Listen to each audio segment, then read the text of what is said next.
আলাইকুম প্রিয় দর্শক। দৈনিক সংবাদ দিগন্ত থেকে আমি জুবায়ের হোসেন বলছি। আজকে আমরা সাক্ষাৎকার হিসেবে পেয়েছি পাপ্পু ভাইকে।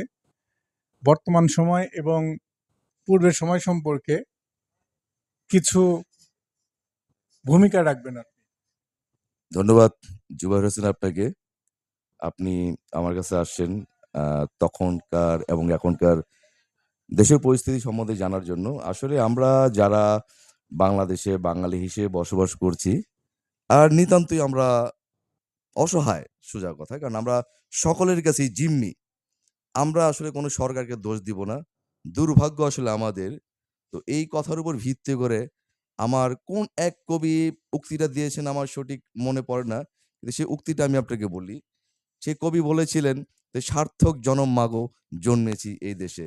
কিন্তু আমার কাছে মনে হয় যে উনি যেই সময়টাতে এই উক্তিটা দিয়েছিলেন, ঠিক তখনকার জন্য এই উক্তিটা ভালো ছিল। কিন্তু এখন আমি যদি চিন্তা করি যে বর্তমান পরিস্থিতির উপর ভিত্তি করে, তো এখন আমার বলতে হবে যে দুর্ভাগ্য জনম আমার জন্মেছি এই বাংলাদেশে।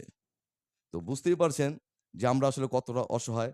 আসলে আমরা বা বা চাই আমরা আমাদের প্রত্যেকটা সরকারের উপর কাছেই আমাদের একটা আবেদন থাকে যে আমরা যেন সবাই পরিবার, পরিজন এবং খেটে খাওয়া মানুষ যারা আমরা আছি সাধারণ মানুষ, যেন একটু ভালোমতো চলতে ভালো মানে এই না যে আমরা অনেক কিছু করতে চাই।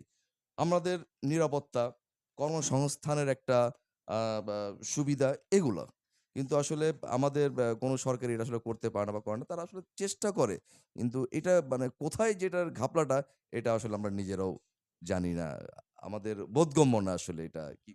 ধন্যবাদ পাপ্পু ভাই, সুন্দর একটি কমপ্লিমেন্ট দেওয়ার জন্য।